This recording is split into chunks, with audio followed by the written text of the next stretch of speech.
ፋኖ በድል የታጀበ ከባድ ውጊያ ላይ ነው። በርካታ ቀጠናዎች አዳዲስ ውጊያዎች ተከፍተዋል። በወግድ ለሚና ከላላ ቲርቲራ በተካሄዱ አውደ ውጊያዎች ሰራዊቱ ከባድ ምትን አስተናገደ። 15ኛ ኮር አመርቂ ድል መቀዳጀቱን አስታውቋል።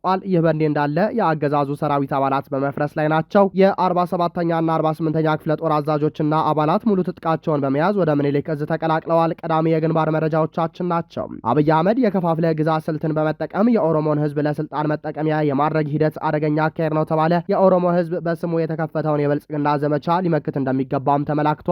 በሌላ ዜና የፋኖን አንድነት ያጠናከረው የ208ኛ ራስ አሞራ ውብነህ ኮር አሁናዊ መረጃ የሰጠ ሲሆን በቀጠናው የአገዛዙ የፖለቲካ ከበባ እየተናደበት እንደሚገኝ ተጠቁሟል። መረጃዎቹን በዝርዝር እናስደምጣቸዋለን።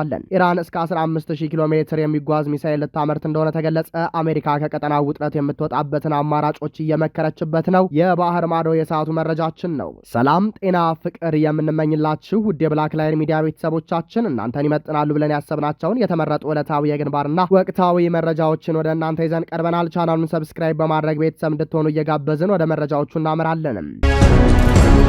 በወግድ ለሚና ከላላ ቲርቲራ በተካሄዱ አውደ ውጊያዎች ሰራዊቱ ከባድ ምትን አስተናገደ። 15ኛው ኮር አመርቂ ድል መቀዳጀቱን አስታወቀ። ይህ በእንዲህ እንዳለ የአገዛዙ ሰራዊት አባላት በመፍረስ ላይ ናቸው። የ47ኛና 48ኛ ክፍለ ጦር አባላት ሙሉ ትጥቃቸውን በመያዝ ወደ ምኒልክ እዝ ተቀላቀሉ። የአብይ አህመድ አምባገነንና አማራ ጠል አገዛዝ የጥፋት ዕድሜውን ለማራዘም የሚያደርገውን ጥረት ከቀን ወደ ቀን እየከሰመ መምጣቱን የሚያረጋግጡ እውነቶች በየግንባሩ እየተንጸባረቁ ናቸው። የአማራ ፋኖ ብሔራዊ ንቅናቄ አፋብን ወሎ ቤተ አማራ ምኒልክ እዝ 15ኛ ኮር ስር የሚገኙት 152ኛና 153ኛ ክፍለ ጦሮች በአገዛዙ ጦር ላይ ከፍተኛ ውድቀትን የሚያስከትል የተቀናጀ የማጥቃት እርምጃ መውሰዳቸው ተገለጸ። የ15ኛ ኮር ህዝብ ግንኙነት መምሪያና የእዙ ሚዲያና ኮሚኒኬሽን እንዳወጣው መረጃ አውደ ውጊያው በወግድ ወረዳ ለሚ ከተማ እንዲሁም በከላላ ቲርቲራ አካባቢዎች የተካሄደ ሲሆን በሁለቱም ግንባሮች የአገዛዙን ሰራዊት አባላት ላይ ከፍተኛ ጉዳት ተስተናግዷል። በተካሄደው ከፍተኛ ተኩስና የተቀናጀ ማጥቃት የአገዛዙ ጦር የመመከት አቅሙ መዳከሙ የተገለጸ ሲሆንም እስካሁን ባለው መረጃ 39 የሰራዊት አባላት ሲሞቱ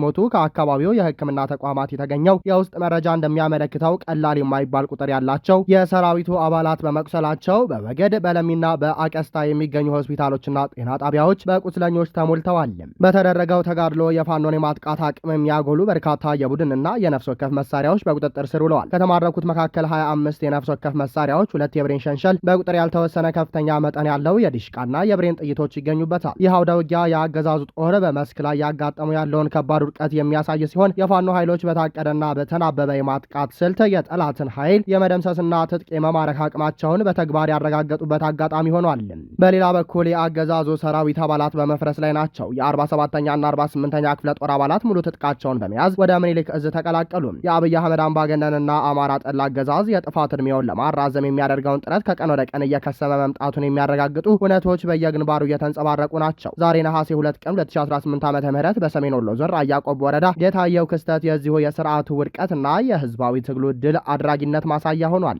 በዚህ ዕለት የአገዛዙ የሰሜን ምስራቅ እዝ 802ኛ ኮር የ47ኛ ክፍለ ጦር የሎጂስቲክ መምሪያ ኃላፊን ጨምሮ የ48ኛ ክፍለ ጦር የሰራዊት አባላት ከስምሪት ቀጠናቸው በመጥፋት ሙሉ ትጥቃቸውንና ተተኳሻቸውን በመያዝ ወደ አማራ ፋኖ ብሔራዊ ንቅናቄ አፋብን ወሎ ቤተ አማራ ምኒልክ እዝ 102ኛ ኮር 49ኛና 65ኛ ክፍለ ጦር ተቀላቅለዋል። ፋኖን የተቀላቀሉት የተዋጊ መሐንዲስ ወታደሮችና የአመራር አባላት በስርዓቱ ውስጥ ያለውን አሰቃቂ ድርጊት ይፋ አድርገዋል። በሰራዊቱ መካከል ከፍተኛ የሆነ የእርስ በርስ መጠራጠር፣ ዘር ተኮር ግድያና አድሏዊ አሰራር መንገሱንም ገልጸዋል። በተለይም የኦሮሞ የበላይነት በግልጽ በሚታይበትና ብቃት በሌላቸው ሰዎች በኮታ ምደባ በሚካሄድበት አሰራር ሰራዊቱ መማረሩን አረጋግጧል። የአማራ ህዝብ የሚያሳየው ጥብቅ እርጋታ እንዲሁም የፖለቲካ፣ የህገ መንግስት፣ የዲሞክራሲ፣ የእኩልነትና የነጻነት ጥያቄዎች ፍጹም እውነተኛ መሆናቸውን በመገንዘባቸው ጦርነቱን ማሸነፍ እንደማንችል አውቀናል።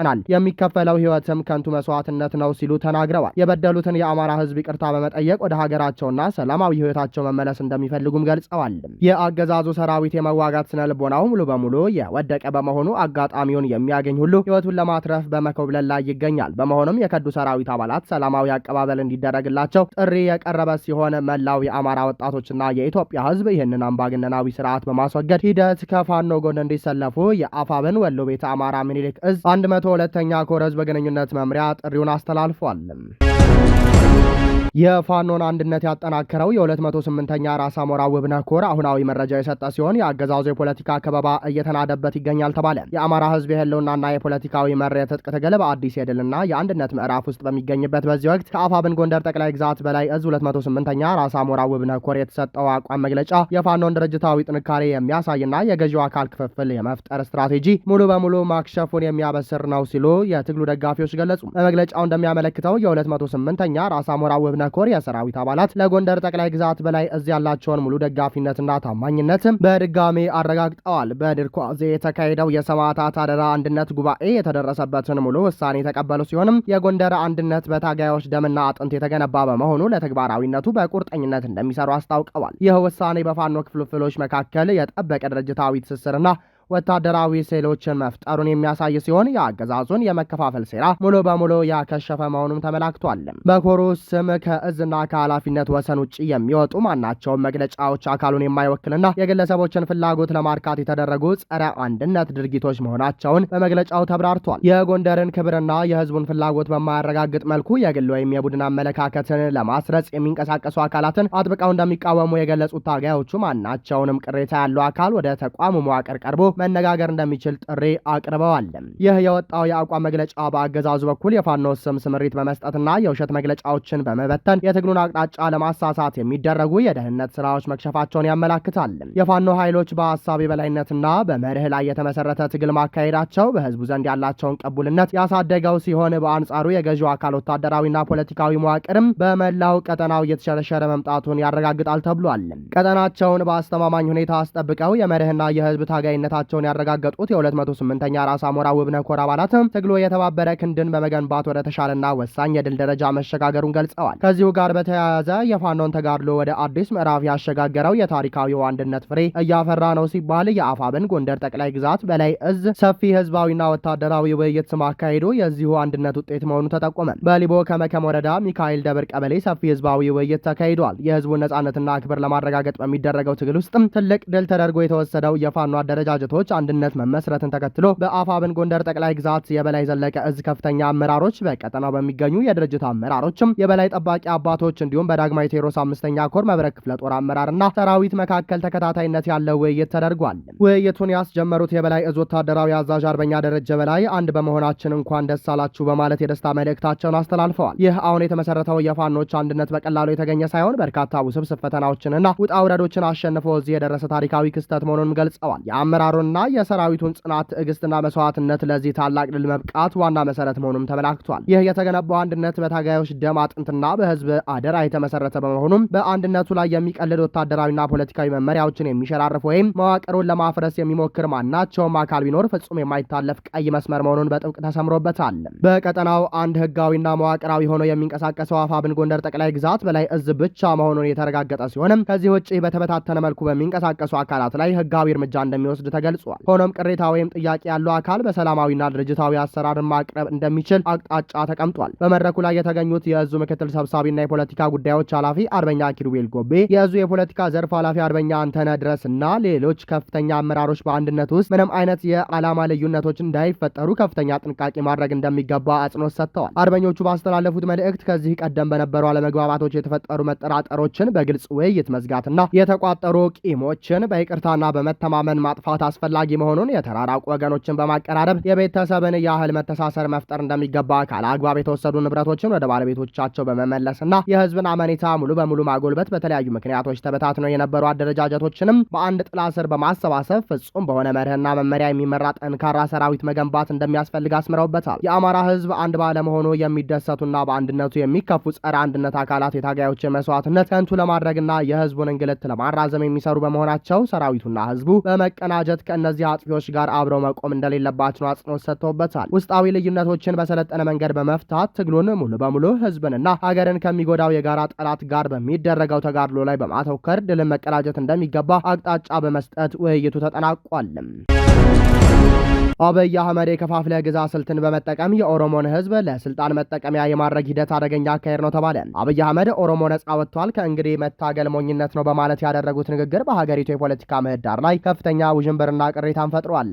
ይህ ንግግር የኦሮሞን ህዝብ ዘመናትን የተሻገረ የመብት የፍትህና የእኩልነት ጥያቄን አቅልሎ የሚያሳይ ከመሆኑም በላይ ስልጣንን ለማራዘምና ህዝብን ከህዝብ ጋር ለማጋጨት ያለመ አደገኛ የፖለቲካ ስልት እንደሆነ የፖለቲካ ተንታኞችና የሰብአዊ መብት ተሟጋቾች አመላከቱ። ጠቅላይ ሚኒስትሩ ኦሮሞን ነጻ ያወጣው እኔ ነኝ የሚል እምቅ መልእክት ማስተላለፋቸው የኦሮሞ ህዝብ ከሌሎች ህዝቦች ጋር ሆኖ የቆየበትን የትግል ሂደት ወደ ግለሰብ ወይም ወደ አንድ ቡድን የስልጣን ማጠናከሪያ የመቀየር ሙከራ ማድረጋቸው ከባድ አደጋን ያስከትላል ተብሏል። ህዝቡ የኦህዴድ ብልጽግናና የስልጣን ተቀባይነትን ሳያናውጽ በግድ ታማኝ እንዲሆን የመጫን ስልት ነው። የህዝቡን መዋቅራዊ ጥያቄዎች በግለሰብ በጎ ፈቃድ ስር ለማስገባት ያለመ መሆኑም ተተችቷል። አንድ ብሔር ነጥሎ ነጻ ወጥቷል ብሎ ማወጅ በሌሎች የኢትዮጵያ ብሔር ብሔረሰቦች ዘንድ የኦሮሞ ህዝብ የተለየ ጥቅም አግኝቷል የሚል የተሳሳተ እይታ እንዲፈጠር ያደርጋል የሚሉት የፖለቲካ ተንታኞችም ይህም በኦሮሞ ህዝብና በሌሎች አብረው በኖሩ ህዝቦች መካከል ፖለቲካዊ ቅሬታንና መጠራጠር እንዲነክስ ያደርጋል ሲሉ አሳስበዋል። የኦሮሞ ህዝብ በሌሎች ብሔሮች ዘንድ እንደ ስልጣን ተጠቃሚና በጠላትነት እንዲታይ በማድረግም ህዝቡ ከሌሎች አማራጮች ይልቅ በስጋትነት ምክንያት ከጠቅላይ ሚኒስትሩ ጎን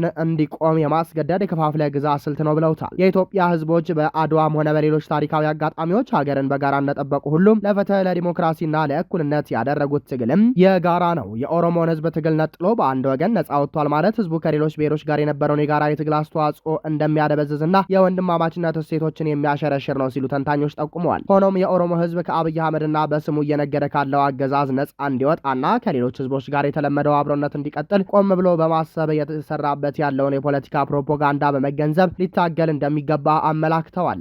የጠቅላይ ሚኒስትሩ ንግግር የህዝብን መዋቅራዊና ህገ መንግስታዊ ጥያቄዎች ከመመለስ ይልቅ የኦሮሞን ህዝብ የስልጣን መከታ በማድረግና ከሌሎች ህዝቦች ጋር በማጋጨት የስልጣን ዕድሜን ለማራዘም የተቃኘ አካሄድ በመሆኑም ቀጣዩን ሀገራዊ አንድነት አደጋ ላይ የጣለ ነው ብለዋል። ኢራን እስከ 15000 ኪሎ ሜትር የሚጓዝ ሚሳኤል ልታመርት እንደሆነ ተገለጸ። አሜሪካ ከቀጠናው ውጥረት የምትወጣበትን አማራጮች እየመከረች ነው። በመካከለኛው ምስራቅ ያለው ውጥረት በከፍተኛ ሁኔታ በጨመረበት በዚህ ወቅት ኢራን እስከ 15000 ኪሎ ሜትር ርቀት መጓዝ የሚችሉ አህጉር አቋራጭ ሚሳኤሎችን ለማምረት እየተዘጋጀች መሆኑ ተገለጸ። በአህቫስ ከተማ ከፍተኛ የሃይማኖት አባት አብዱልናቢ እንደተናገሩት ይህ አዲስ የቴክኖሎጂ ዝግጅት ሀገሪቱ በሩቅ ርቀት ላይ የሚገኙ ሀገራትን ኢላማ ለማድረግ የሚያስችላትን አቅም የሚፈጥርላት ሲሆን በተለይም አሜሪካን ጭምር ሊደርስ የሚችል መሆኑ በዓለም አቀፍ ደረጃ ትልቅ የስጋት ደውል ሆኗል። የሃይማኖት መሪው አክለውም በአሁኑ ወቅት በኢራን እጅ የሚገኙ ሚሳኤሎች እስከ 2000 ኪሎ ሜትር ርቀት ድረስ የሚገኙ ቦታዎችን በተለይም የኢየሩሳሌም አካባቢዎችንና የቀጠናውን ስትራቴጂያዊ ቦታዎች በሙሉ የመምታት ሙሉ አቅም እንዳላቸው ገልጸዋል። በእስራኤል ላይ አጸፋዊ እርምጃ እንወስዳለን በሚሉ ጠንካራ ዛቻዎች የተከበበው ይህ ንግግር በኢራን በእስራኤልና በአሜሪካ መካከል ያለው ፍጥጫ ወደ ላቀ ደረጃ ያሸጋገረው ከመሆኑም በላይ በቀጠናው አዲስና ሰፊ ግጭት ሊቀሰቀስ ይችላል የሚለው ስጋት አባብሶታል። በሌላ በኩል ይህ አደገኛ ውጥረት በተባባሰበት ወቅት በአሜሪካ ወታደራዊና ፖለቲካዊ አመራሮች ዘንድ ከግጭቱ ለመውጣት የሚያስችሉ ስትራቴጂካዊ ውይይቶች እየተካሄዱ መሆኑ ተሰምቷል። የአሜሪካ የጦር ኃይሎች ኤታማዦር ሹም ጀነራል ዳን ኬን ባለፉት ጥቂት ሳምንታት ዩናይትድ ስቴትስ ከኢራን ጋር በገባችበት የጦርነት ስጋት እንደምትወጣበት ግልጽ የመውጫ መንገድ እንደሚያስፈልጋት በግል ማውራታቸውን ሲኤንኤን ጉዳዩን በቅርበት የሚያውቁ ምንጮችን ጠቅሶ ዘግቧል። ጀነራል ኬን በአሁኑ ወቅት በጠረጴዛ ላይ ያሉ ወታደራዊ አማራጮች ከፍተኛ አደጋ ሊያስከትሉ እንደሚችሉና የአየር ላይ ጥቃቶች ብቻ የመንግስቱን ስትራቴጂካዊ ዓላማዎች ሊያሳኩም እንደማይችሉ የጸና እምነት አላቸው። አሜሪካ በዚህ ወሳኝ የውሳኔ መስቀለኛ መንገድ ላይ እንደምትገኝ የሚያምኑት ጀነራሉ ሊወሰዱ ስለሚችሉ አማራጮችና የመውጫ መንገዶች ከፕሬዝዳንቱ ከፍተኛ አማካሪዎች ማለትም ከምክትል ፕሬዝዳንት ጄዲ ቫንስ፣ ከሲአይኤ ኃላፊ ጆን ራትክሊፍ እና ከውጭ ጉዳይ ሚኒስትር ማርኮ ሩቢዮ ጋር በዝርዝር ውይይቶችን ማድረጋቸው ተመላክቷል። ክቡራንና ክቡራት አድማጭ ተመልካቾቻችን ለሰዓቱ የነበረን የዜናና የመረጃ ስርጭታችን ይህንን ይመስል ነበር። ቻናሉን ሰብስክራይብ በማድረግ ቤተሰብ እንድትሆኑ ጋበዝ